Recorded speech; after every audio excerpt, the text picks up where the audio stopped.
let's get this going. I don't want to keep you too long. I know it's probably been a little bit of a whirlwind for you. I haven't seen everyone you've had to talk to, but I'm sure it's been a lot. It's been a lot, yeah. Yeah. Well, let's dive right in. So you're Homewood High School senior, right? Yes, sir. Okay. How long have you been in the band? I've been in the band since the first day of sixth grade. I tried out, never picked up the drums before. I tried out at sixth grade. And so yeah, that's 7 years now, I believe. Wow. So wait, you tried out and had never played the drums? I had never played the drums ever before I tried out. Like What I made had you a pair want of drumsticks, I think, somewhere around the house, and you had to try to? out for drums, and it was a score out of 25. And I was like, I guess I'll just go up and see what happens. And I got a 22. And I was like, this seems cool. And that's where it all began. Wow. So you're kind of a natural then? I'd like to think so.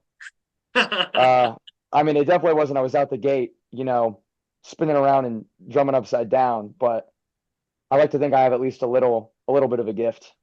Yeah. How much like since starting in sixth grade up until this point, the last 6, 7 years, how much do you practice? Ooh, I try and practice every day. And our teacher, Mr. Holbrooks, he gives us like a sheet, and it's like you practice per day, and you write down how much time you did, and then that gets compiled in your actual grade. So part of it is like you have to practice for a bare minimum amount in order to have a grade in the class. It's not terrible. But then above that, if you want to be good and have any actual improvement, then it's up to you to practice however much you want to practice. So I try and hold myself to that because there's always room to improve. There's never Yeah. a ceiling. No, exactly. That's exactly right. Who do you what drummers, what bands, what kind of music do you listen to, and who do you kind of like to watch also drum? I listen to pretty much every genre. It's a lot of rock and metal, and my favorite two drummers are, in my opinion, the best two drummers of all time. Who's Neil Peart from Rush, and then Danny Carey from Tool. I don't know if you know either of those bands. I've heard of them. Yeah. Yeah, they are the best drummers in the whole world. They can play anything. They have finesse. I don't even know how they do it. They can play any time signature, any tempo. It's honestly astounding. I've watched a lot of videos of both of them. Obviously, Neil Peart isn't alive anymore, which is terrible. But uh, I've always looked up to both of them. The skill they have is incredible. So those are two of, first of all, some of my favorite bands, but those are definitely my two favorite drummers ever, and the ones I've taken the most inspiration from, I would say. Yeah. So the stuff that's kind of viral, I guess, the halftime show. So I was there. I mean, I know y'all put on a halftime show every game, but I was at the Briarwood Homewood game. Now, I'm covering the game, so at halftime, I was actually on the visitor side, adding up my stats, doing what I do during a game. And I did have my camera out for a minute and videoed a little bit of the band and stuff because I'm doing a little bit of video stuff, and so I kind of catch you in it. I'll probably show it right here in the podcast, and you can kind of I'm behind y'all, so you can't see very good, but you can tell there's like, what is that? What's going on over there? So like, what is it that you're in? How did it come about? Like, I guess I'm generally asking you why. Well, so our band director, Mr. Cooper, he bought it from some band in Mississippi, and I not 100% sure, but I'm pretty sure they had some like dad at their school just like build it like for fun. And he was like, "Look what I built. Y'all should use it." And they were like, "Okay." It's not like there's some company out there that like manufactures them. It's like there's a limited supply of them. No Yeah. one knows how they got there. And so Mr. Cooper bought it on Facebook Marketplace last year and then drove over to Mississippi and picked it up and brought it back on a trailer. And Wow. then we kind of fixed it up, did some maintenance. Nature was safe, obviously. But that's how it came about.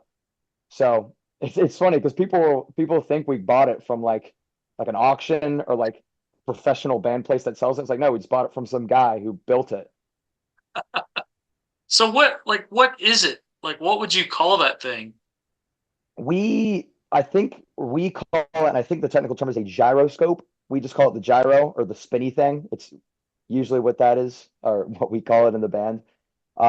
It's like one of those, if you've ever seen like at space camp or whatever, the things they used to train astronauts and like G Yeah. forces or whatever. That's what it is technically.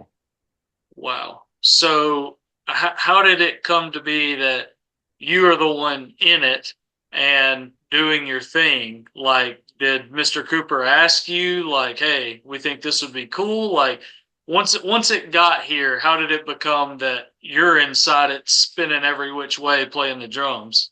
So Mr. Holbrook's my drum teacher. He originally said there's going to be a tryout based off of like who earns the most practice points on who whatcha. Then I'm going to put someone on it based off of that. And then Mr. Cooper was like, no, I want Jack to be in it because he's, first of all, I'd like to think I'm one of the most talented drummers, so not to brag anything, but he was also like, Jack's got the personality. He's the one who's going to be in the gyro and go like, let's go, Yeah. like hype everyone up. So he was like, I want Jack to be in it. And then originally there was going to be a rotation, so it was going to be me and someone else, in case I got sick or something.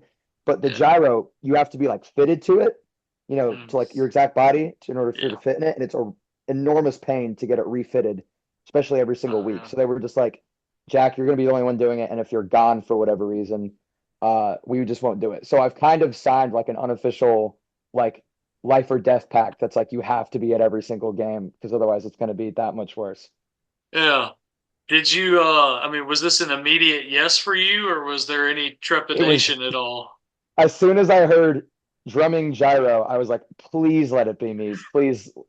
Because back when I thought it was still a tryout, I was like, I went into Holbrook's literally, he can tell you. I said, I will do anything to be in the gyro. I don't care what I have to do. And he was like, oh, Mr. Cooper already said you would be in it. And I was like, oh, that's cool.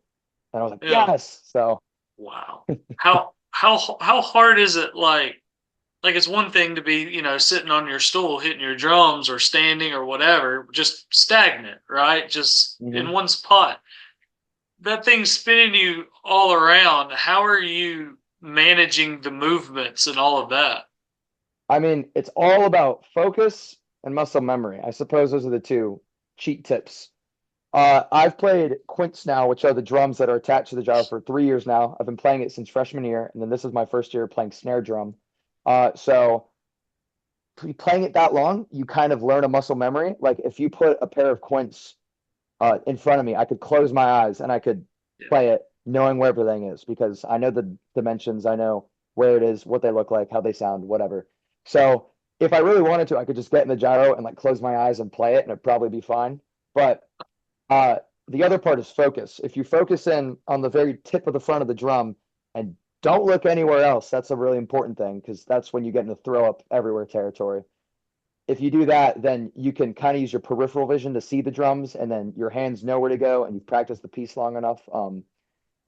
The pieces kind of fall into place. So it takes a lot of skill and practice, definitely, and a lot of focus. But if you have all those things, it's kind of just sitting along for the ride and enjoying every moment.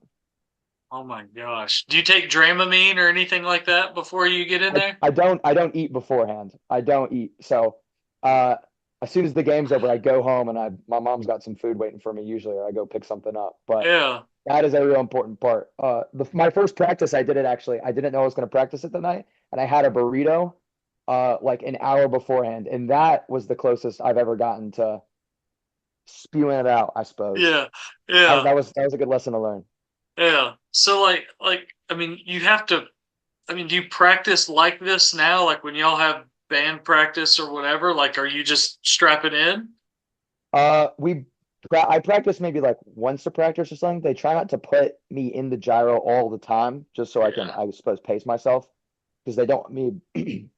you know, First of all, the gyro is very safe, but like if Sure. we overdid it or we did it too much or something wrong happened, like I could take too many G's, I could like throw up, pass out, get concussed or something like that.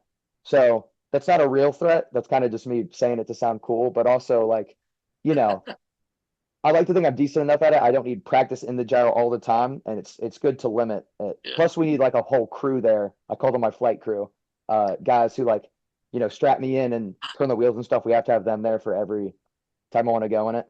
So Yeah. Yeah. Is the are you surprised by the reaction that it's gotten? Like, are you surprised that people know about this now?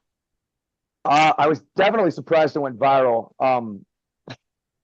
It's funny. I don't have TikTok, so my friends kept texting me being like, bro, you're famous. And I was like, well, I don't know what you're talking about. And the first link they sent me, it said the like on the link, the amount of likes it had. So it was like 1,000 likes. And I was like, well, that's kind of funny. And then someone else sent me a link and it was like 10,000. And then the next day it was like 25,000. I was like, well, I got to see what this is. So I went on my computer and I made a TikTok account and I was like, oh my gosh. And I went through all the comments and the comments are so funny. Or they're all, I mean, first of all, it's been a massive outpouring of support. And then people are like, this guy's just like Tommy Lee, or I don't know how he does this, or this guy is going to get hired by NASA or something like that. It's all really funny stuff like that. And it's just amazing that so many people, first of all, know what I'm doing and that they think it's cool. I mean, I think it's cool. It'd be really a bummer if I thought it was cool and everyone was like, well, that's kind of lame, you know? So I'm happy other people think it's cool. Yeah. Well, it's definitely, I mean, it's obviously incredibly unique. And then, it just draws more attention too to the Homewood Band as a whole, which I mean, I mean, what Homewood High School Band is like internationally known. I mean, you guys go all over, so it just that much more spotlight on something positive at your school. Oh yeah.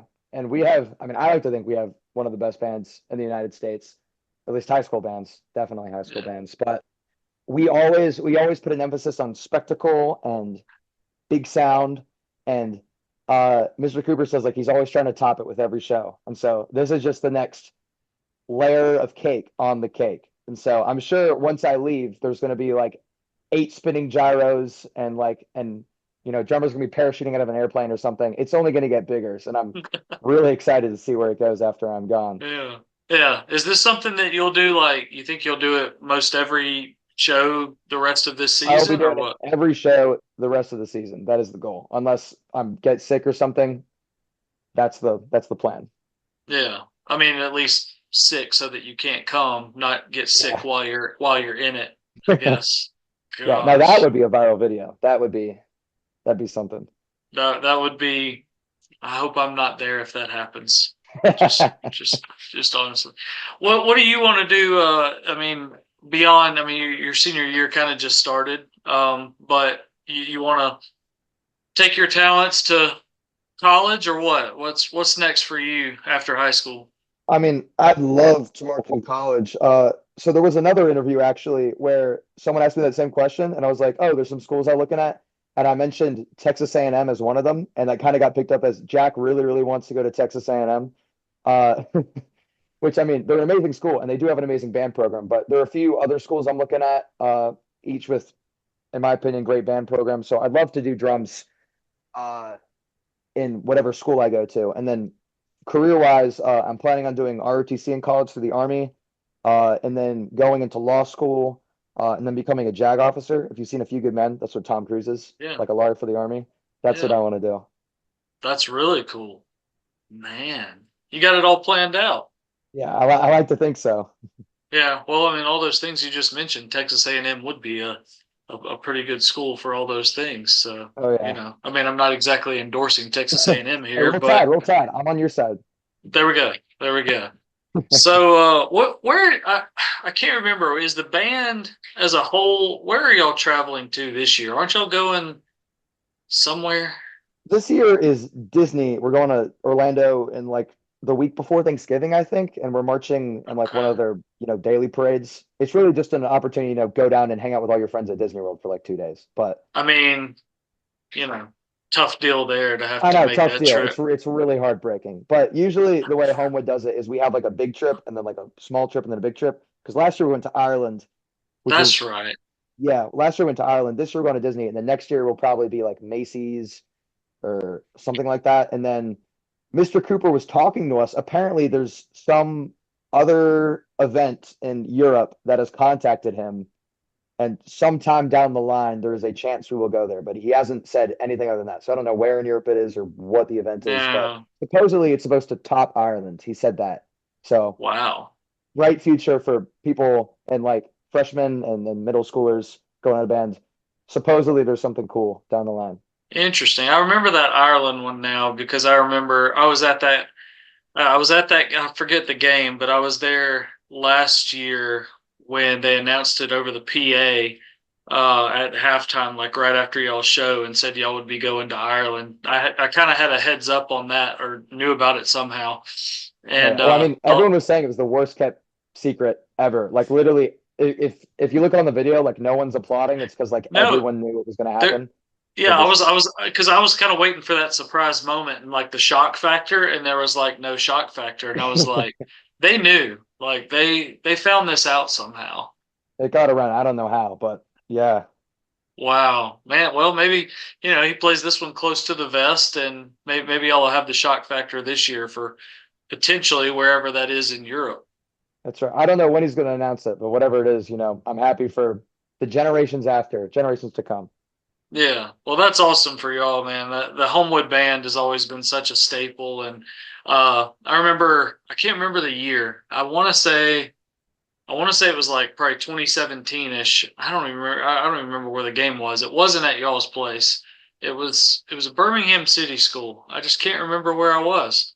Maybe it was Carver or something like that. Mm. And y'all's band comes marching in. Okay, so y'all are coming in, and I'm not trying to be punny, but it is what it is.